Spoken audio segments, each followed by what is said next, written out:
and FGM live show from Monday to Friday at 5:30 p.m. East African Time. Find and follow us on Facebook, Twitter and Instagram.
Tune in to the End FGM live show from Monday to Friday at 5:30 p.m. East African Time. Find and follow us on Facebook, Twitter and Instagram at End FGM Live. Reach out to us for inquiries, to report a case or to support the show on WhatsApp +254 73 400 7674.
All right, welcoming you to the End FGM live show.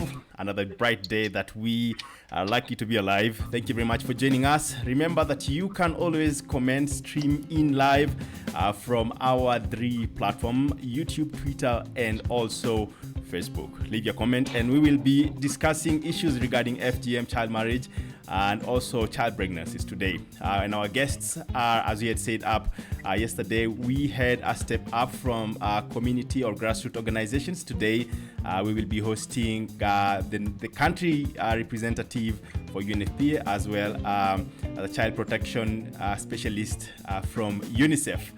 Stay tuned and we will be coming back with lots and lots of things.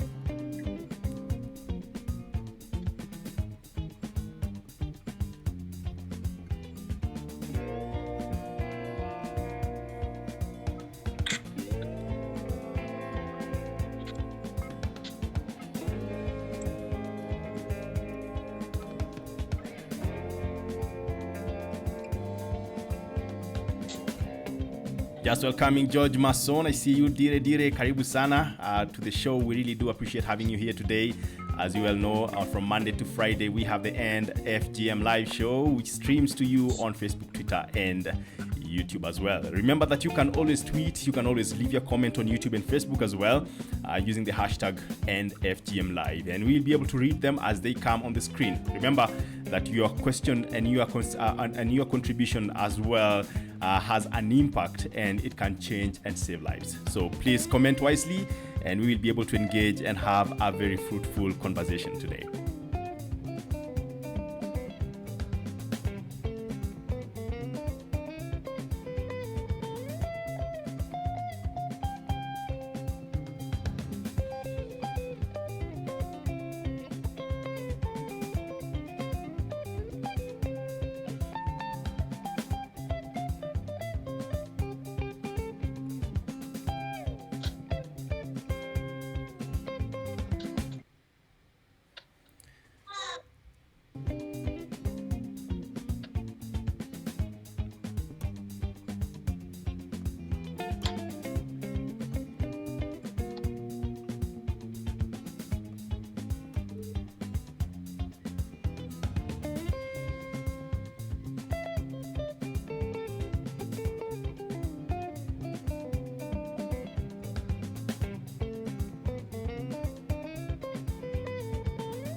All right, remember this is the special edition of the End FGM live show, coming to you every single day from Monday to Friday. So be very sure to leave a comment and use the hashtag EndFGM Live as we begin this broadcast. This is Jeremiah Kipainoi, and today we will be live with UNFPA as well as UNICEF. Remember that this show always comes to you from Monday to Friday, and today is the special edition. Leave your comments and they'll stream in, as you can see, and we will be able to have a fruitful conversation in the long run. Okay? All right, so welcoming our guests today. Just on the screen, we will just go through who we will be featuring today. Remember that today we are with the country representative, UNFPA here in Kenya, as well as a child specialist from UNICEF. I'll let you know who they are. But before then, I'll just give you some statistics. Kenya and also worldwide, 200 million women and girls have undergone FGM as we state today.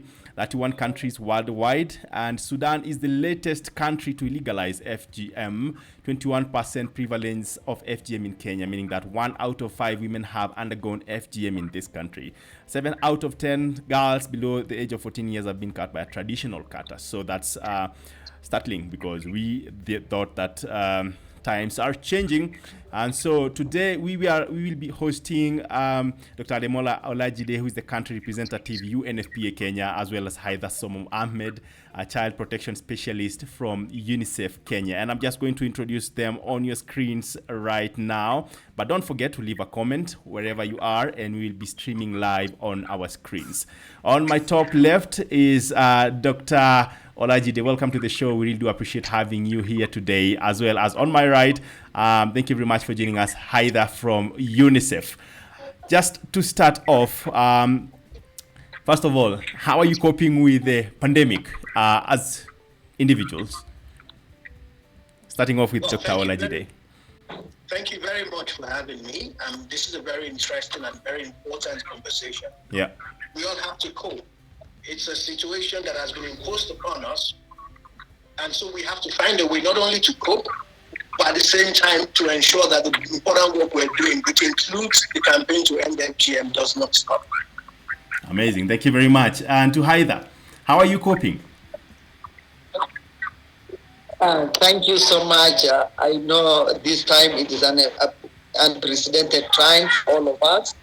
But however, in the UN family, particularly UNICEF and UNFPA, we are really trying our best to make sure that those girls who are at risk of FGM are protected, and so that at least we don't become the global news that it's around 2 million girls are at risk of FGM in during this COVID. So we are working against the clock with the government in collaboration with UNFPA and making sure that Kenya statistics still flattened, not only COVID, but also in the FGM part. Amazing. Thank you very much. We'll just go straight. But before then, for whoever wants to tag Haida or Dr. Olajide, just tag them on Twitter at Olajide Demola on Twitter and at Haidar Ahmed on Twitter as well. So feel free to use the hashtag EndFGMLive as well. Then we will be able to have much more comments coming in on this stream. Now to the first questions. Many organizations and activists are working from home now. What measures have you taken to ensure that those are at risk are protected at this time, Dr. Olajide? Well, thank you. The fact of the matter that people do work from home still doesn't mean that the work on the field ends. Yeah.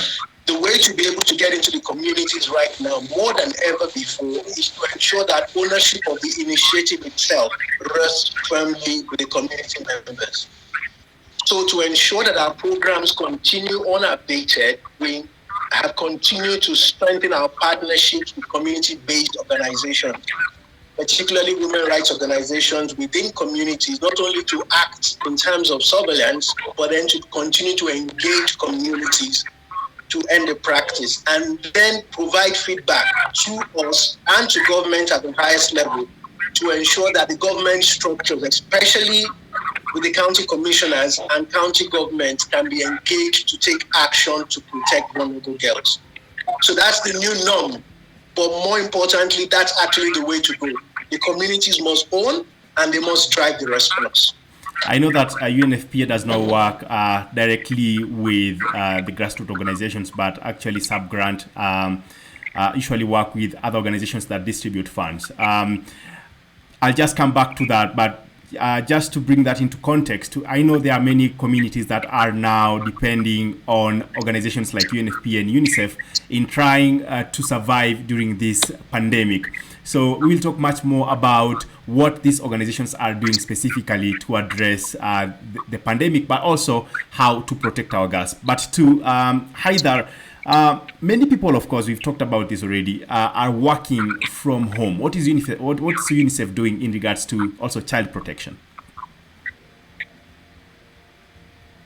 Can you come back again, kindly? What's UNICEF doing to ensure that girls are protected during this time of COVID-19? Thank you so much.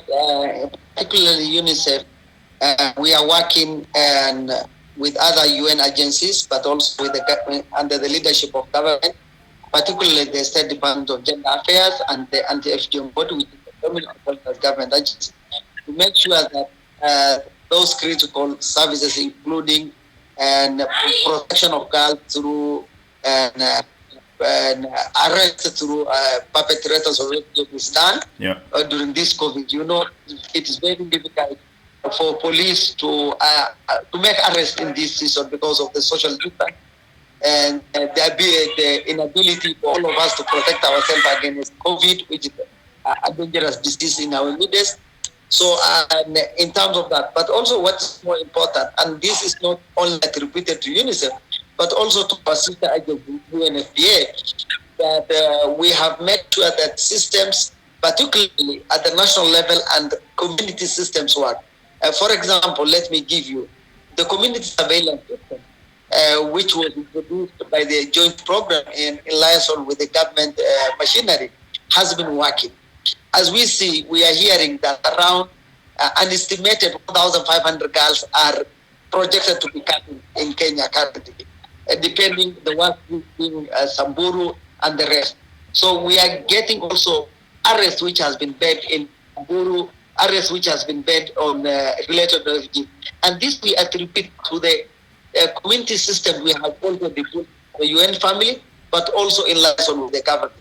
So this is something which we are really working. The other issue that we are again working is we want to make sure we are also strengthening the capacity of the front workers, what we call the workforce that is aiming at it. And this is based on two ways. Through a strategic partnership, that partners we work, we only provide, we share vision, and we sometimes provide technical support, and through partners which we do a sub-granting through DCTs and through direct cash transfers and technical support. So these partners, we really support them technically and do online trainings. Currently, we are doing online on that. Over to you. Are there any direct grants, for example, or any form of direct support that you've given these organizations during this time to just help these communities be able to cope with the pandemic? Yes, absolutely. We work on both international organizations and national organizations. And some of these organizations, both international and national organizations, they even subcontracted youth groups, subcontracted women groups who are community own resource persons. So currently, let me speak, but I know this is a joint program. We work with UNICEF and UNFPA because there's no barrier on that. Yeah. And we normally communicate on daily basis on our program government. So around both UNICEF and UNFPA, we are injected on $400 million, which is $4 million, which is 400 million during only in 2020.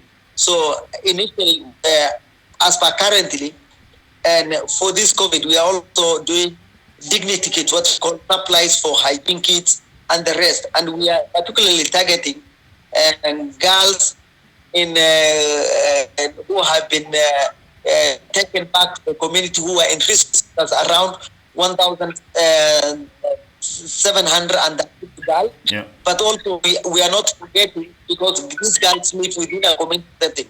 And there are other girls who are not at risk of FGM, but they have needs like these girls who are at risk of FGM. We are bringing a comprehensive approach on that. Over to you. All right. I think I cut you short there. I know that someone who was part of this show actually was reached out to by UNICEF, so congrats on that. The government has made a directive to close safe spaces and rescue centers at this time during COVID-19. What has UNFPA, starting with Dr. Olajide, what has UNFPA done to ensure that girls are not put at greater risk at this time? Because we've had different activists and grassroots organization representatives speaking on this show saying that they are now... they don't know what to do because the safe spaces have been closed. Definitely, the COVID pandemic has imposed upon us new restrictions and new complications. And the safe spaces that you talk about are those places that have been created where girls who are vulnerable have been moved to. And indeed, they have been closed because of the social or more or less the physical distancing guidelines that government has requested. What is more important at this point, and what is actually much more sustainable, is for all of us to work together, including with community-based organizations, religious institutions, and government at the county and community level, to ensure that homes on the long run are safe spaces for these girls. Right. What our plan is, and what we have started to do working with government at this level, is first of all, let's find out where those, like Ida has talked about, those who are more at risk, where are they? What are the county level structures and government structures that can seek them out and provide protection where they are? such that we do not make them vulnerable to COVID while we're trying to protect them from FGM. All right. So is it safe to say? Plan. All right. Yes, please go on. Is it safe to say that UNFPA have not yet considered talking or reaching out in regards to protecting these girls who are initially hosted in safe centers? It's not taken any action yet in regards to that? No, we will not say that. The most important action is that government leads. Our actions are done through government and through some of our NGOs. Yeah. We have continued to work with government in that area. And next week, Friday, if I may, at this point, we are hosting a meeting with all of the civil society groups, including yours as well. Yeah. Because the question we've been asking is that where exactly are these girls? Do these organizations know? So that we can play our role in getting the government structures to seek them out. Yeah. Ultimately, until we get to the point where we can make the homes a safe space, until we get to the point where we can make the communities a safe space, we will continue to have these challenges going back and forth. We've listened to the Ministry of Health. COVID is not going to go away tomorrow. And so our strategy of providing protection within that context has to change and has to be contextualized. All right. At the end of the day, the girls must face no risk, either from COVID or from FGM. Thank you for that, Dr. To Haida, the government has made this directive. Still the same question, Haida. I just closed these safe spaces. UNICEF works in the heart of children. What has it done in regards to protecting these young ones during this pandemic? Thank you. A good question. And first of all, I would like to correct the question you posed to Dr. Dimon. Mm-hmm. In terms of the UN, on the first of all, we had indicated in a joint statement done by Dr. Adimola, my rep, Maniza, and UN Women Rep. We have requested the government gender and child protection issues to be an essential services during COVID. Right. So still at the high level advocacy, including Adimola and the senior management of the UN, they have made this call, and through newspapers and through directly with the relevant and cabinet secretary and the rest. All right. To come back to in terms of this, and first of all, as a UNICEF, we have done mapping. Now we clearly know how many girls in Laikipia have gone back to their communities from a rescue center. We know how many girls, for example, the Guru Girls Foundation, they were having around 500 girls who are back in their community. As the UN family and as the government, looking on a 2014 guideline on attractive family-based care, we always say the best place for a child to live is not at institution. It is dangerous for a child to live. We were saying, let us build the community system. So for us, while going back to the homes, we are taking that as an opportunity as a UN family and both the government to make sure that we strengthen the community-based protection mechanisms and to protect the girls at their own community, at the doorstep of their community. So to come back and how we are supporting, we make sure that through partners, we are providing psychosocial support through our partners as a UN family, both UNICEF and UNFPA in the joint program, in liaison with anti-FGM. We are reaching them through WhatsApp groups. We are communicating with them.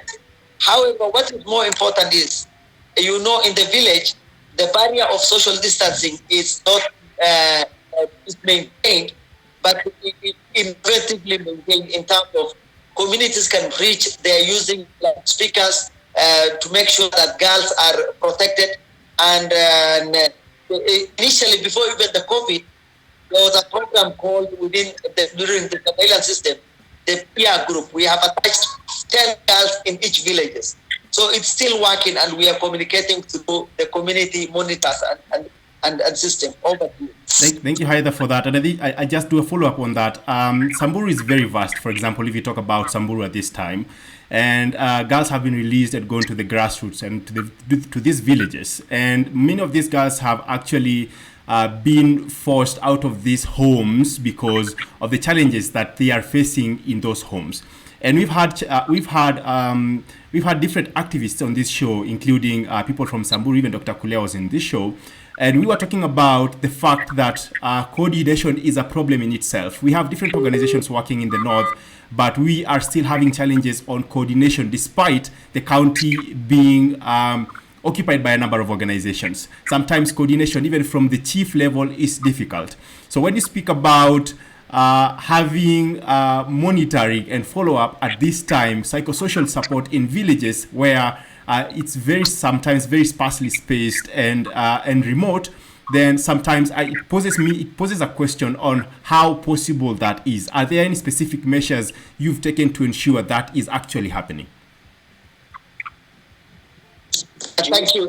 Because you have asked a double question. So let me answer. I start with coordination. Yeah. And we know it's the prerogative of anti-FGM board.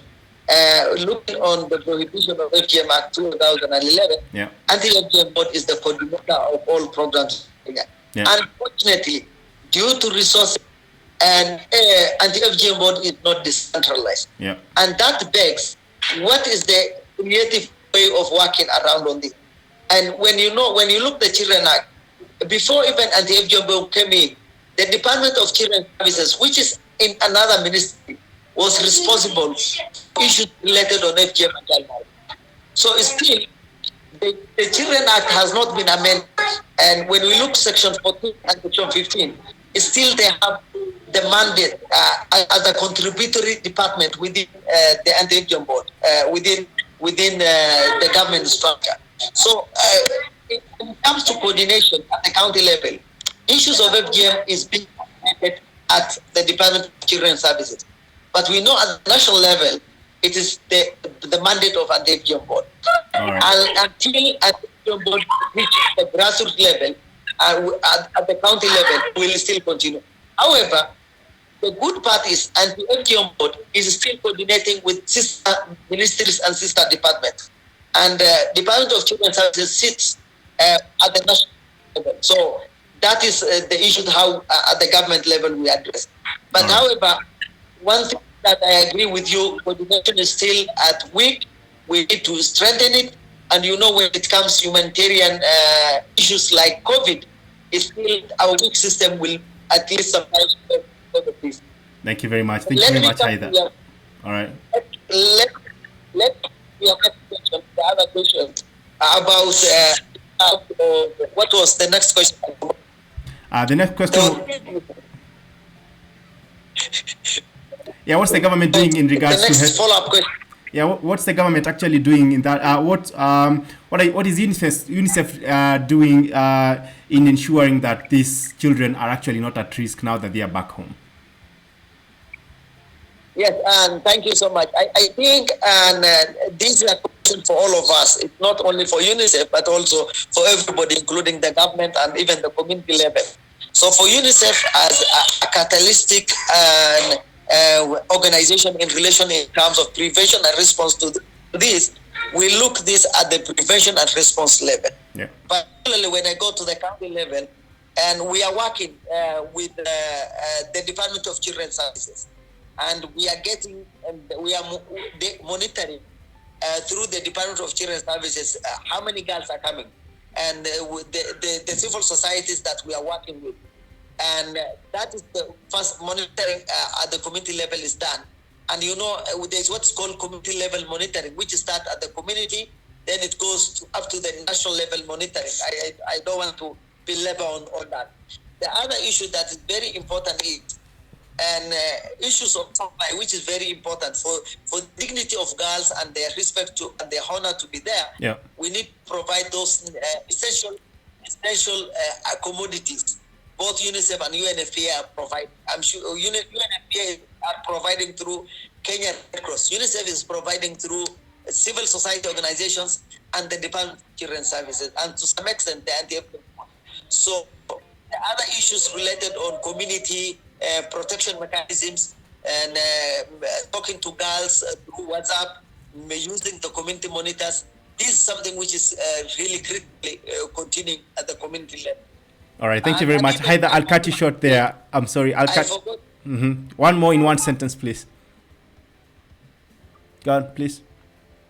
The radio channel, you know, we are reaching around 23 radios, community-based radios, on issues of FGM, talk shows, radio spots on issues of FGM. So this is something which we are really continuing on the ground. Thank you very much for that, Haida. We'll take a short break, and when we come back, we'll be talking about medicalization, because this is also a thorn in the flesh in some parts of this country, and we've been having this discussion in these previous weeks. Tune in to the End FGM live show from Monday to Friday at 5:30 p.m. East African Time. Find and follow us on Facebook, Twitter, and Instagram at End FGM Live.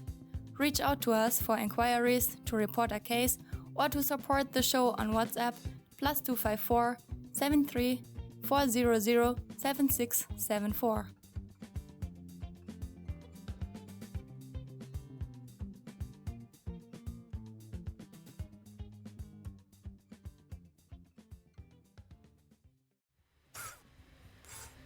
All right, we're back. Thank you very much for staying tuned to the End FGM Live.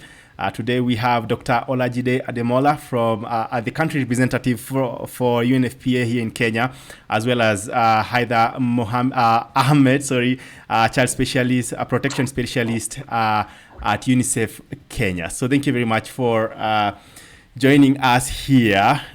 We have been having a discussion about what these two organizations, UNFPA and UNICEF, are doing in regards to protecting girls during this pandemic. But before we just go straight back into this conversation, I see different people, actually lots of people commenting on social media. Please keep that conversation going, and if you can answer questions, please make them clear, because it's also a learning session for everyone on board. I see Joanna Velo. It says, UNFPA, how can we bring you on board to help us fight FGM at a place where it's practiced even during the day? No form of awareness has been done. It's a neglected and marginalized area. I do not know what area that is, Joanna. So please let us know which one is. All right, so Harrison, I'm just reading some of them. Harrison Kuraru says, I'm tuned in representing Laikipia County Youth's anti-FGM movement. Aisha Hussein says, in a vast county like Isiolo, it's so challenging to even reach out since Corona is here. Things have become more harder. Most of the vulnerable girls are in areas where they have no network or even radio signals, so the message actually doesn't reach well to where it's needed. Dire says, great and insightful conversation.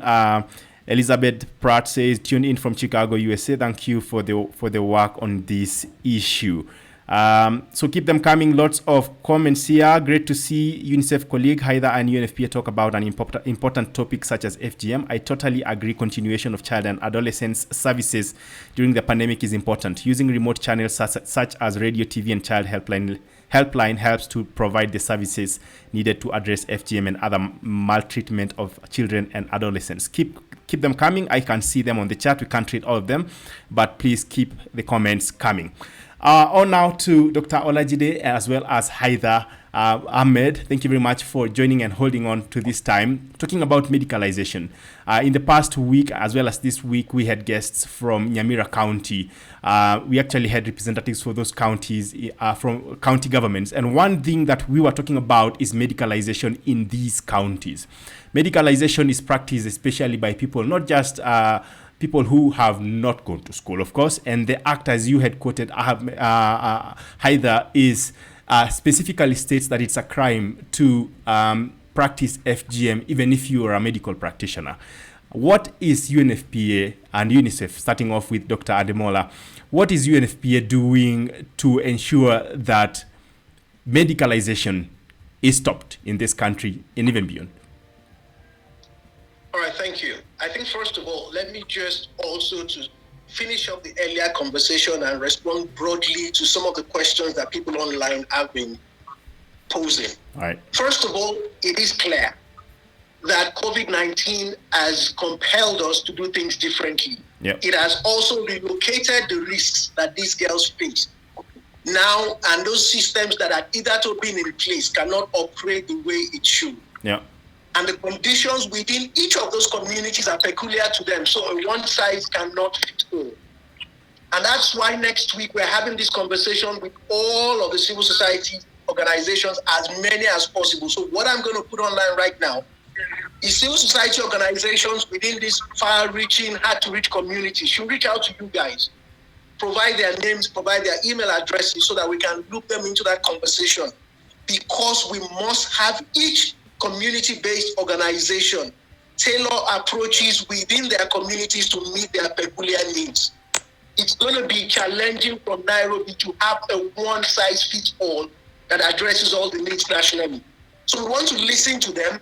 We want to see how we can help them specifically to then scale up within this COVID-19. So that conversation is next Friday, and we hope that you can coordinate those inputs. On medicalization, the first thing is this: you are dead on point. It's a crime. It's totally against the Prohibition Act, and it's totally against the ethics of all of these professional organizations. And so for us, again, when we use the terminology medicalization, it also provides for us a social way of whitewashing a crime. Yep. It is a crime. What we've begun to do and continue to do is working through the medical, all these various regulatory institutions for the professionals, all the various cadres of health workers. There's the regulatory institutions, there's the professional association, and there are the training institutions, to ensure, first of all, that when they're being trained, they're being reminded that it is not only a crime, it's a violation of rights and should not be done. The regulatory institutions, as they regulate the practice of their various professionals, they also put this front and center to ensure that their professionals are held accountable when they undertake such, and also at the professional association level. All right. Then at the law enforcement, we're trying to make law enforcement agents understand that sometimes the venue of the crime is moving from the communities into our health institutions, and it doesn't make it no less a crime. Yeah. And so they are also able to get within that and ensure it stops. And of course, continue to ensure for the community members, the fact that it is undertaken by a qualified health professional does not in any way take away the fact that it's a violation of right, and in sometimes might just be relocating the risks. So it's a multi-pronged approach. And I will take this opportunity to appeal to health workers to stop, because ultimately we are going to work with the government of Kenya to ensure they are held accountable. It shouldn't happen. Thank you very much for that. And I think that's very useful for also people who are watching, wondering what they would do if it's done by a medical practitioner. So I think UNFPA and UNICEF will take that seriously as well. So Haida, I know that question could have been answered quite, how do we say, wholesomely. So let me just go to the next one because of also time. UNFPA and UNICEF have a joint program to end FGM. And according to UNFPA in 2018, 813,159 girls were at risk of being cut between 2015 to 2030 here. The president made a commitment to end FGM by 2022. Given these figures, how realistic is it ending FGM in Kenya by 2022? Either. And thank you so much. And based on the UNFPA data of 2018, the current standing for girls who are at risk for 2020 to 2030 in Kenya is 556,000 girls. Mm-hmm. So now we are not quite sure if those 2018 to 2020, around 300,000 girls have been cut, but I'm sure some of them have undergone the cut. But the issue is in terms of with the analysis done by UNICEF through the Kenya Demographic Health Survey in liaison with an FGM body, which was released last month, indicate that ending FGM and looking on the current projection may not be realistic, and looking on the resources on the table from both government and civil society. But however, what is more important is the government commitment, the presidential directive and commitment is more important. And I'm sure when you look back, Millennium Development Goals was to end and reduce some targets around deprivations. But now we are going to SDG 2030. The vision is more stronger than what we can do. So in terms of realistic, let us reach there in 2020. As a UN body, working with the government.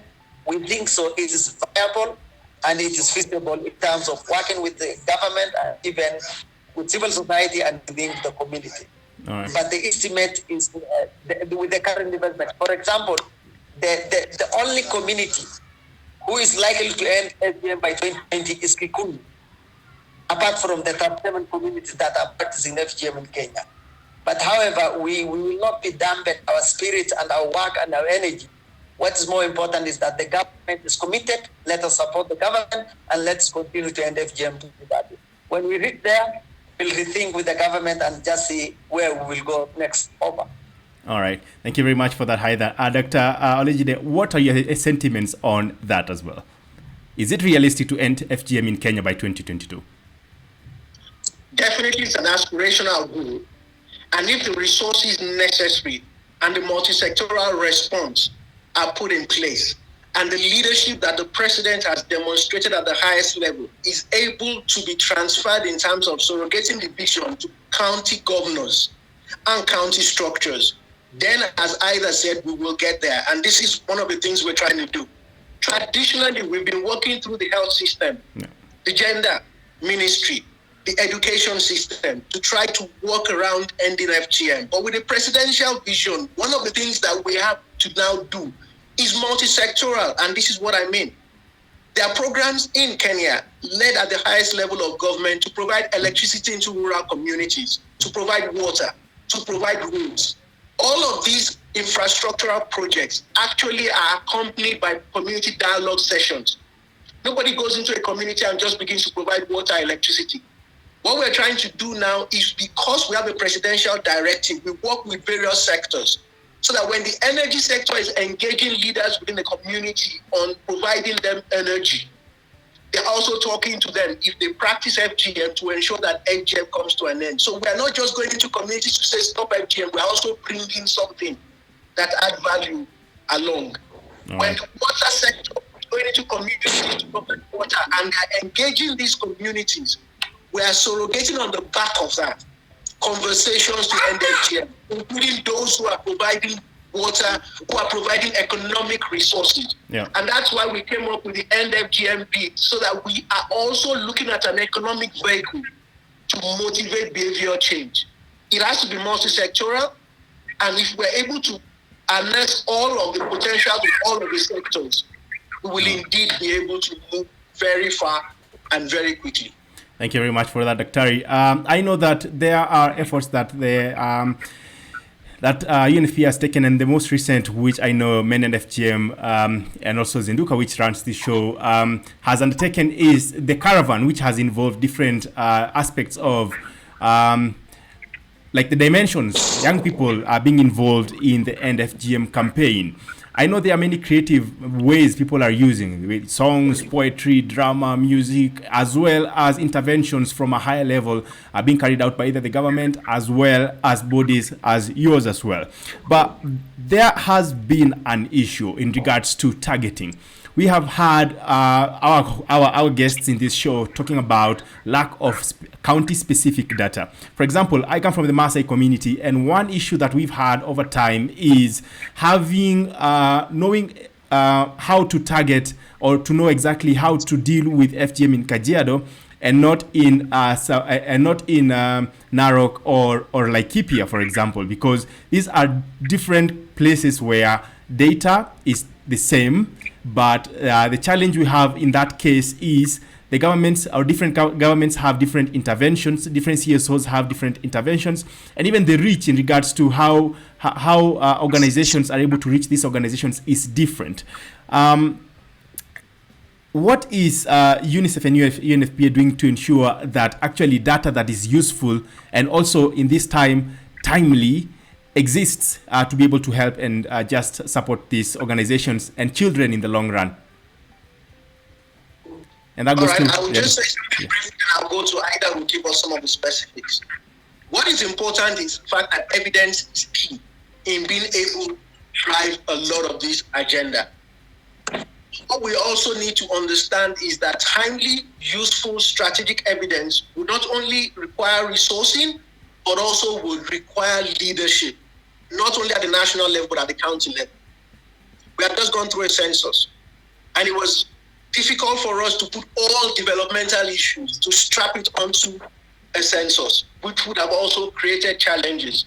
What we're trying to do now, given the president's push, is to move very quickly, learning from the lesson of Kajiado, to get as many counties as possible to come up with their own county level policy, which will guide their own data management systems at the county level and ensure they can have real-time data that would help response at the community level. We had put in place steps to do a rapid assessment. However, COVID has thrown a curveball. And so when we're talking now to CSOs, we need to ask ourselves, what is the most appropriate means of getting the data effectively, efficiently, in a timely manner without the risk of COVID? Those are answers that we would get when we interact with the CSOs themselves who are on the ground. All right. Thank you very much. We really do appreciate that. To you, Haida, same question. And thank you so much. Let me take you back. And there was a meeting, Naivasha, we have done, both UNICEF and UNFPA, and the leadership of State Department of Gender and Anti-FGM Board. In that meeting, we worked on how can we translate the presidential directive to abandon FGM by 2022. And there was an action plan. It was a consultative meeting. Civil society at the grassroots level, community-based organizations, faith-based organizations from the grassroots. What came out was a plan of action and a presidential plan of action to end FGM, and which was presented to development partners and civil society in Nairobi under the leadership of UNFPA. So what now, both UNICEF and UNFPA, our next step is, we are going to do a rapid assessment in 22 high prevalence, high burden counties with FGM. And these 22 counties will give us data. For example, when you look in Marsabit and Cielo, already, and there was a mixed survey, though it is an age data, we have the county prevalence because we have done a mixed multi-cluster indicator survey of 2011, and it gives us, at that time, it was a district. Those places were called districts. But it was covering the whole geographical areas where the county of Cielo now is covering. So automatically, such counties have, we know their prevalence of FGM. We know Kajiado may not have it because mix has not been done in that place. And that's why the rapid assessment Dr. Adimola was talking will cure the inefficiency and the gaps that we have the data on the table.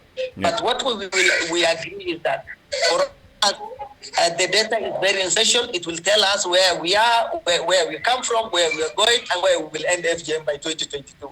Over to you. Thank you very much for that. I know you're still using the data for KDHS mostly while you talk about these numbers. That's in 2014. And so there's need to have data that is timely and is actionable at this time as well. So that's very important. Thank you very much for that point. So we still go on. Lots of questions streaming in. I know we might not have enough time to answer them, but we will definitely keep you engaged on the chat boxes as you bring them on. Cross-border cutting. I know that you are sitting at a place where you are able to have a conversation with people who are responsible for this country. I'd say from a national level, we've had an issue where children in Pokot are just are abducted and they are not seen anymore. We've had cross-border cutting cases in the borders, either in Uganda or also in Tanzania and also in the north. What is UNFPA as well as UNICEF doing to ensure that these girls, even if it's one girl who disappears, is made to come back, or is definitely found and brought back, and those who were perpetrators are brought to book? All right, thank you very much. UNFPA and UNICEF at the joint program had noted for quite a while that cross-border implications of FGM was a significant challenge.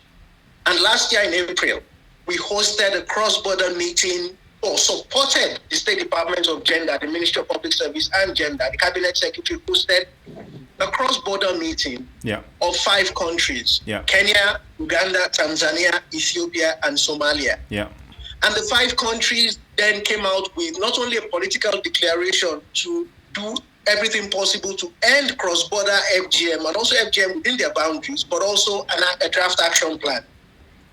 That action plan has been discussed within these 5 countries, and we're actually planning a follow-up meeting.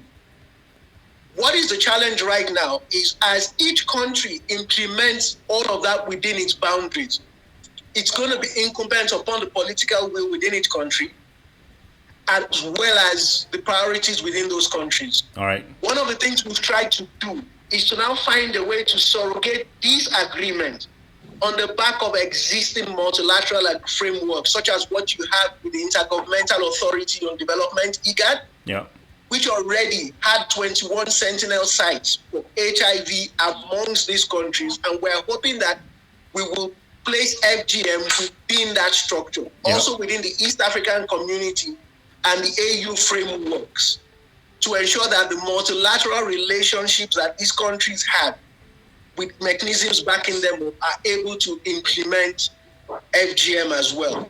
So we're working with law enforcement and through the various UNICEF, UNFPA country offices within these countries to ensure ownership continues and implementation continues. All right. Thank All right. you. And this goes to you, to Haida now, because we are also running out of time.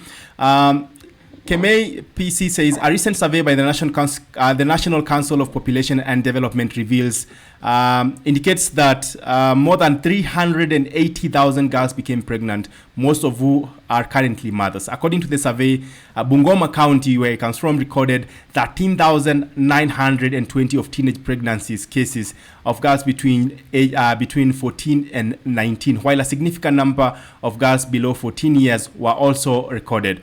UNFPA and UNICEF have no substantial programs, and maybe you will prove this, you'll explain or expound on those. They do not have substantial programs to address this crisis in Bungoma County. Are there plans for both organizations to work with organizations, youth-led CSOs, to implement interventions to address this crisis, that's child pregnancies? And thank you so much. I think let me start with last year, UNICEF, we have started engaging with the county children coordinator.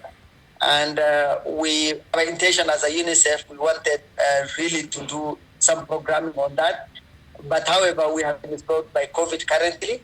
But our station still exists. And you know, it's a good point because there is a relationship between teenage pregnancy, between child marriage and FGM. Yeah. So you cannot address, to some extent, teenage pregnancy without addressing FGM or child marriage. Yeah. But that is our attention. And I can remember this year, Dr. Adimola also visited, if I don't misquote him, had a county government engagement with the Bungoma. And I hope so, those engagement has been discussed at that level. But UNICEF intention is to go. But, because of the resources, if UNFPA will go, then we will make sure that we don't duplicate interventions. Then we will work from both UNICEF and UNFPA, which organization will go and work on that. When you look Bungoma, it's on the cross-border. The Kapsowar, those sites, because it's bordering to the Sibei community on the other side of Uganda. Yeah. So it's very critical for all of us to work, and it was mapped during the cross-border. So it's one of the intervention areas that the joint program will like to undergo intervention soon. All right, thank you very much. We are bringing this to a close, but one more question. We had earlier said that this pandemic will be affecting us for quite some time, and we probably have to find ways to live with it. That's not a fact. Maybe that's what I'm saying on my side, but what is next? What next? After this pandemic, or during this pandemic, if we have to live with it, are we still going to close these rescue centers? Are we still going to keep engaging women, men? Are we still going to have work in the grassroots, or are we just going to stick on radios and internet as we are doing right now? Dr.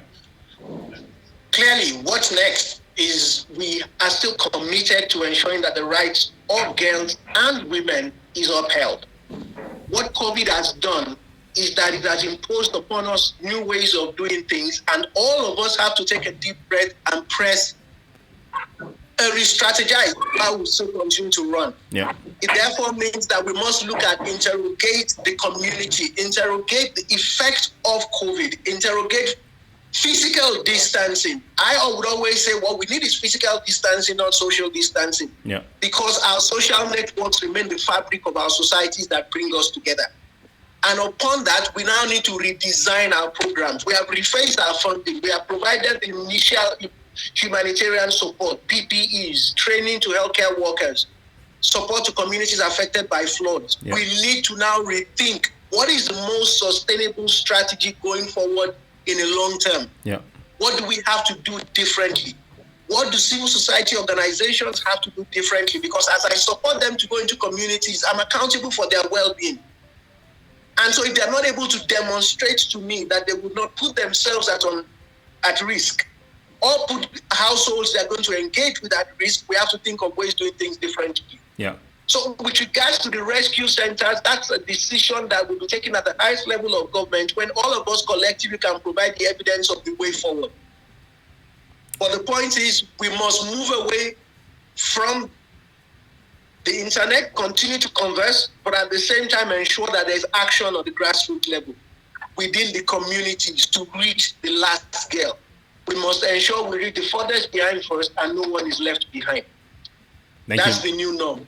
Thank you very much. New norm it is. To hide as we bring this to a close, girls are now, and even young children in general, boys as well, are still at risk when this pandemic still exists in regards to girls who are either going to be married off or cut or even just have child pregnancies at this time. Boys who are at risk of also undergoing molestation or such other harmful practices in our communities, in our homes, in our areas of residence as well. What next during this time for UNICEF and children in general? Schools have been closed actually. Do you see or foresee any change in how we do things in regards to child protection and not only that, but also welfare among children at this time? And thank you so much. I think it will be very important that from our side to look what the impact of COVID to our programming, to our girls, to the rights holders, the duty bearers.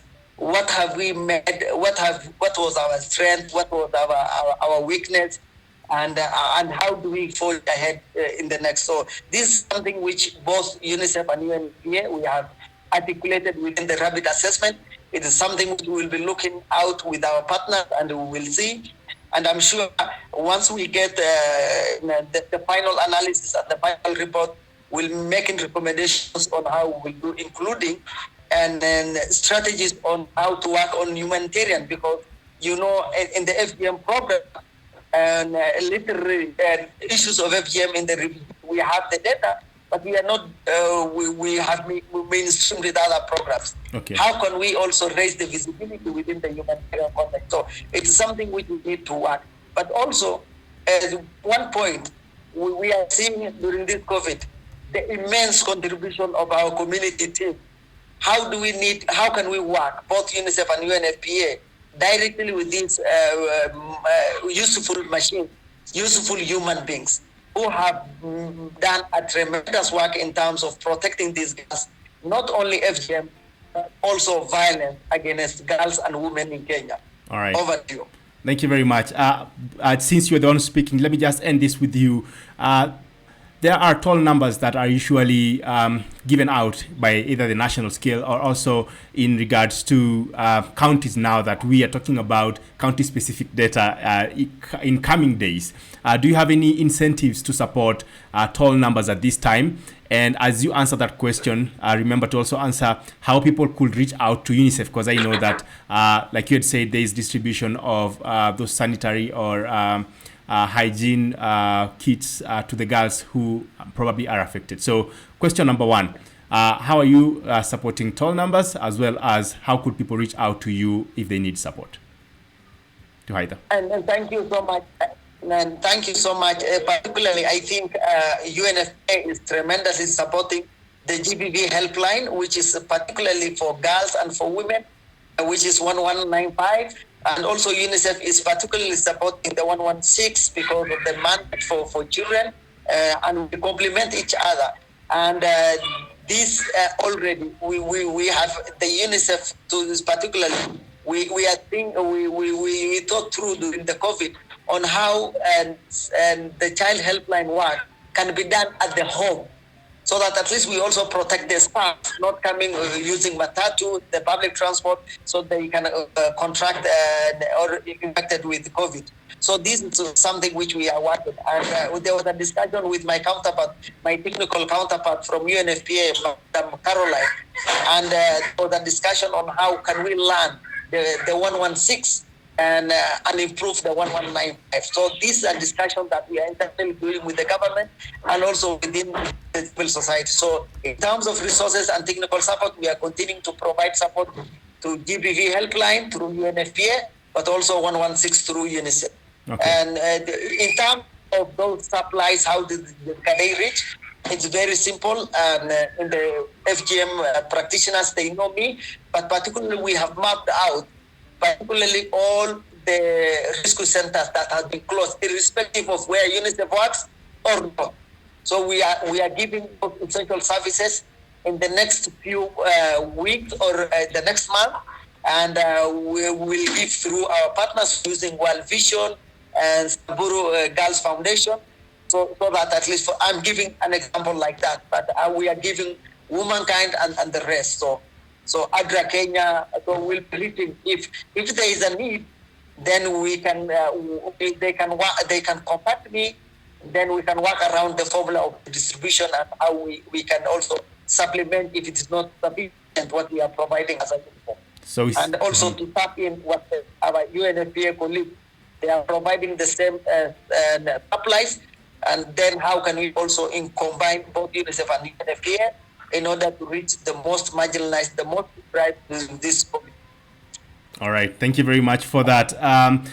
Dr. Olajide, I think you have to answer 3 questions because someone has shot one. I says, recently I saw Dr. Ademola and UNFPA team in Kapso Kwony, Mount Elgon, engaging border groups on ending FGM.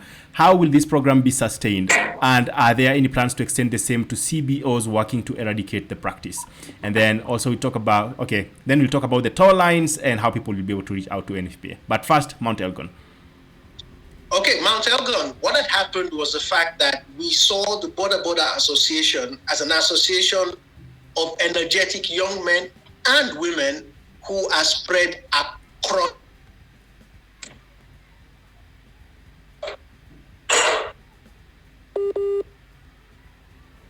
All right, we lost Dr. Olajide in that case, answering how they're working in Mount Elgon. Haidar, I'm not very sure if you could be able to answer this question because this one was tailored directly to Dr. Olajide, but if he comes back, we will be able to bring this to an end. Time is not on our side, of course. Thank you very much for joining us and also tweeting, Facebooking, commenting. Lots of tremendous feedback on either side. All right, seems like this is a little bit...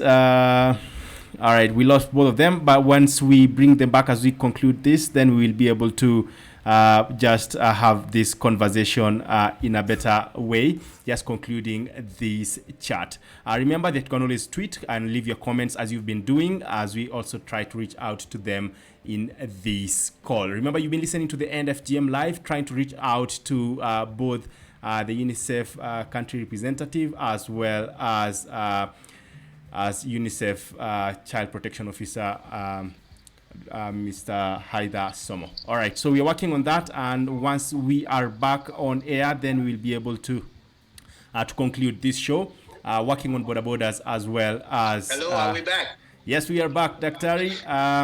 Just adding Mr. Haidar, then once we are done, then we'll be able to conclude this show. So for those who are watching from wherever they are, thank you very much for tuning in today. We are just bringing this to a close now. Dr. Olajide was just giving his parting shots. If you are just joining us, then we are very happy to have you. All right, so we will be going live once again with our guests as we bring this to a close. Thanks. I'm sorry for that small hitch. Muted, moderator. All right. So the mic is muted on your side, so I'm sorry for that. All right, we bring them back on air. So thank you very much for joining us again, Daktari, as well as Haida. We are bringing this to a close, and you're talking about borders in the Mount Elgon area. Yes. So I would, very interestingly, when we went to because the Mount Elgon area was one of the areas where we tried out that theory of working with the border riders. Yeah. And there were quite about 500 or so of them in the hall. And we tried to show them a clip. We asked them, how many of you know about FGM? Everybody put up their hands. How many of you have wives, sisters, mothers? Everybody. How many of you know what they do to these girls? Well, a few. And so we tried to show a short clip of 5 minutes on FGM. By the end of the 30th second, the men started working out and they said stop. And they made a commitment to work with all of us to try to end FGM and provide information to every single person they carry. So what we want to do to make this sustainable is through the leadership of the various units of them, provide them the skills, the information, the education, so they can disseminate that information throughout their membership. And they, as men, would have a loud voice in convincing for the other men to ensure that the role of child, women, and girl protection is something men can indeed lead. It was a unique experience. We've not been able to follow up very quickly on that because COVID came immediately after we came back from Mount Elgon. But we continue to be in conversation with the leadership of the border.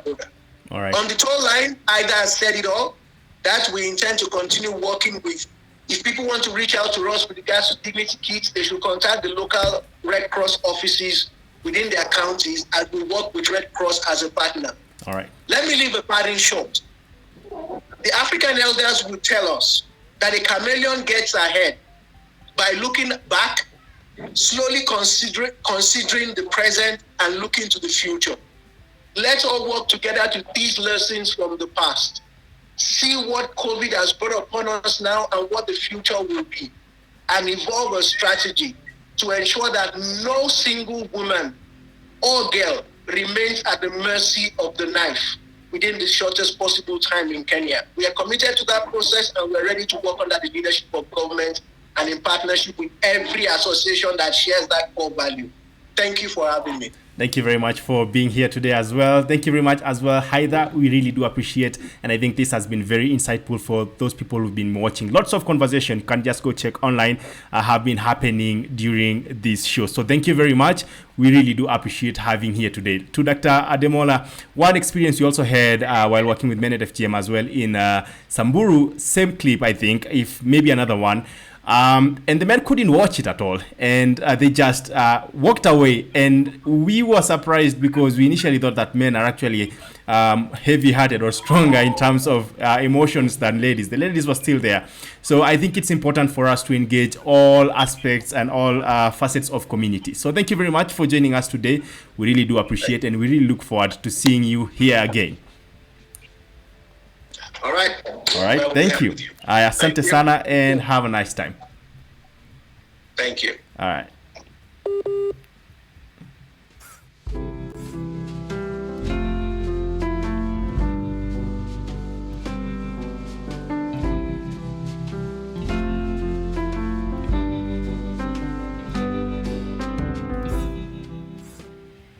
All right, you've been watching the NFGM Live. This is Jeremiah Kipainoi, and today we were hosting Dr. Olajide Demola, who is the country representative for UNFPA, as well as Haida Ahmed, who is also a child protection specialist at UNICEF. Thank you very much for joining us. We really do appreciate having you on this show.